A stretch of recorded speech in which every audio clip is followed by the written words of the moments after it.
So, a lot of fascinating moves have happened over the past 2 weeks. Let's break down what has happened since the last video. First, we consolidated under our downtrending resistance line for a while until we finally had a breakout. This move got us to just below the all-time high at 73.8k. However, this move retraced to right below the trend line again, leaving a nasty shooting star candle on the weekly chart.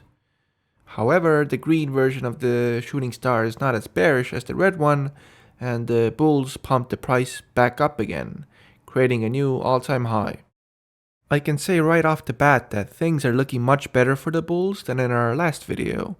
No matter which way you draw it, the rising wedge we had in our last video definitively broke to the upside, and we're now creating higher highs and higher lows. I can now say that I'm leaning bullish. As said in my last video, a breakout above the resistance line is only the first part of the confirmation. Now we just need to see if we can build support on top of previous resistance. The two most important levels to look at are our previous all-time high at 73.8k and the descending resistance line at 69k or so, which lines up with our previous market cycle top as well. As long as we stay above this, and preferably the 73.8k area, everything is looking beautiful for the bulls.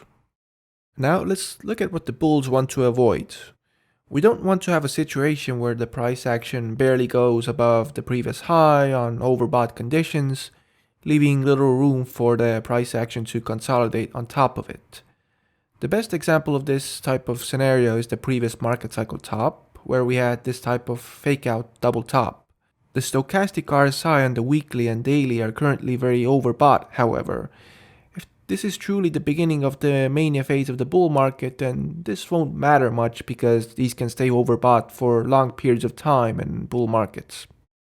Also, we left a pretty big CME gap here because we were pumping in the weekends. Will we close the gap soon? If we do, will it drop just enough to close the gap or more than that?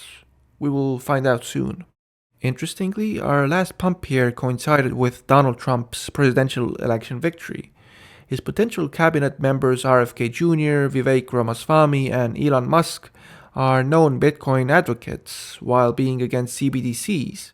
So this is good news for Bitcoin and its PowerLaw path to hundreds of thousands of dollars per coin over the next 4 years.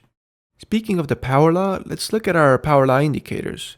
First, to the log lock graph.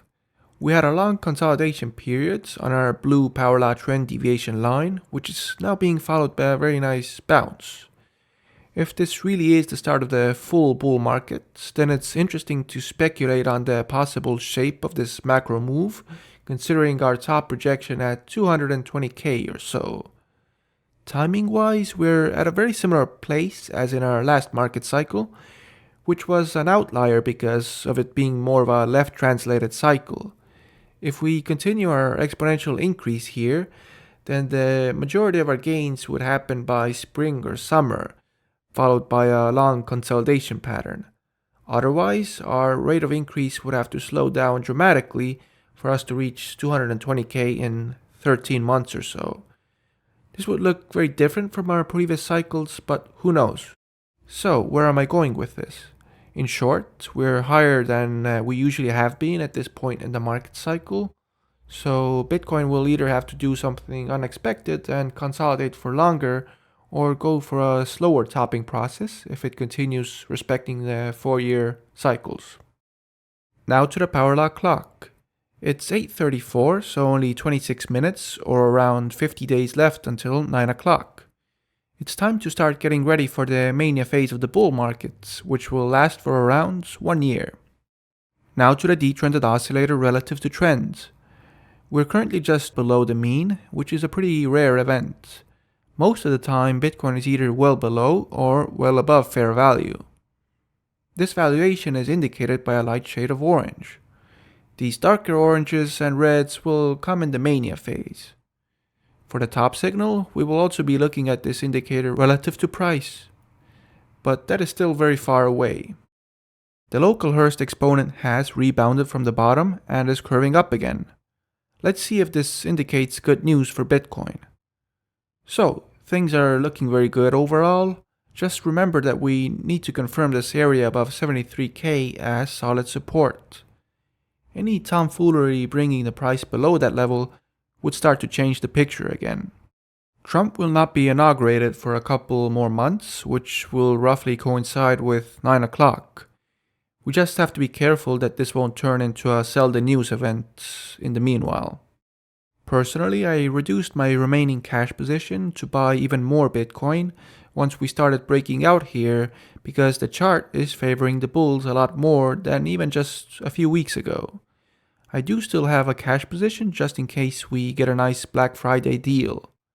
I'm sure all of us Bitcoiners are happy about our recent gains. It feels good to finally see your portfolio grow again.